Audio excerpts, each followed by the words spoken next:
নমস্কার, সবাই কেমন আছো? আমি তো বেশ ভালোই আছি।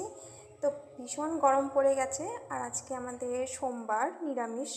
আর আমাদের এখানে আজকে কীর্তন শুরু হয়েছে। তো কীর্তন যে 3 দিন হবে সেই 3 দিন আমাদের নিরামিষ চলে। তাই আজকে ভাবলাম, বাবা সকালে দেখি ঘুম থেকে উঠলো, উঠে বলছে যে সামনের দিকে অনেকে থানকুনি পাতা হয়েছে। তোমরা অনেকেই হয়তো শাকটা চেনো বা অনেকেই চেনো না। তো এই থানকুনি শাকের বাটাটা খেতে খুব ভালো লাগে, অনেকে শাক করেও খায়। তো বাবা গিয়ে দেখি তুলে নিয়ে এসেছে। তো সকালে চাটা করে রান্নাবাড়িতে বসিয়ে দিলাম। তারপরে এক এক করে রান্না হলো কিছুটা। তারপরে আমার শাশুড়ি মা শাকগুলোকে কেটে দিল। তারপরে ধুয়ে নিয়ে আমি কড়াই বসিয়ে দিলাম, দিয়ে কড়াইয়ে তেল গরম করে তোমার কালো জিরে, রসুন, কাঁচা লঙ্কা, যে যেমন ঝাল খাও সেরকম দিতে পারো। আর তো আজকে আমার শাক অনুযায়ী রসুনটা একটু কমই হয়ে গেছিলো। তো এগুলো সবগুলো ভেজে নিতে হবে হালকা করে। তারপরে শাকটা দিয়ে পরিমাণ মতো নুন হলুদ দিয়ে শাকটাকে একটু ভেজে নিতে হবে, না তো শাকটা অনেক সময় না গলা ধরে, মানে গলা চুলকায়। তাই আমি এরকম করে ভেজে নিয়েছি। নিয়ে এখন এদিকে অন্যদিকে আবার ডাল বসিয়েছি প্রেশারে, ডালটা সিটি পড়ছে, ওইদিকেও দেখতে হচ্ছে আমাকে। তার সাথে সাথে এটাও মোটামুটি ভাজা হয়ে গেছে। এখন আমি এটা পেস্ট করব।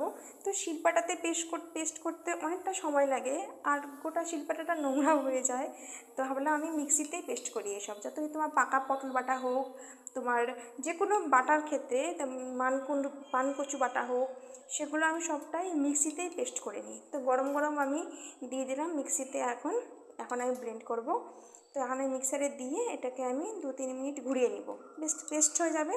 তারপর আবার কড়াই বসিয়ে কড়াইয়ে তেল গরম করে নিয়ে চামচে করে, যেহেতু গরম থাকে জিনিসটা, করে করে আমি কড়াইয়ে দিয়ে বেশ খানিকটা নাড়িয়ে নিয়ে, যদি নুনটা চেখে দেখো নুন কম হয়েছে তাহলে তোমরা পরিমাণ মতো নুন দিতে পারো স্বাদ অনুযায়ী। দিয়ে বাস নাড়িয়ে নিয়ে বেশ একটু কালো কালো টাইপের হয়ে আসবে, পরিমাণটাও কমে আসবে অনেকটা। বাস তারপর রেডি। তারপর তোমরা গরম ভাতের সাথে খুব ভালো লাগে খেতে এটা। তো আমার বাবা ভালোবাসে, আমাদের বাড়ির সবাই ভালো, আমার মেয়েরাও আজকে আবার অল্প অল্প করে নিয়েছে। আমি বলেছি এটা একটা চাটনি, সেই মনে করে আজকে নিয়েছে। নিয়ে তো গরম ভাতের সাথে এটা আর টক ডাল করেছিলাম। তার পাশাপাশি হয়েছিল পনির তরকারি আর আমের চাটনি। তো এটা দিয়ে আমাদের আজকে অর্ধেক ভাত খাওয়া দাওয়া হয়ে গেছে সবার। তো এই হচ্ছে রান্নার মেনু। এই রান্নাটা হয়ে যাওয়ার পরেই তারপরে বাকি কাজগুলো করব।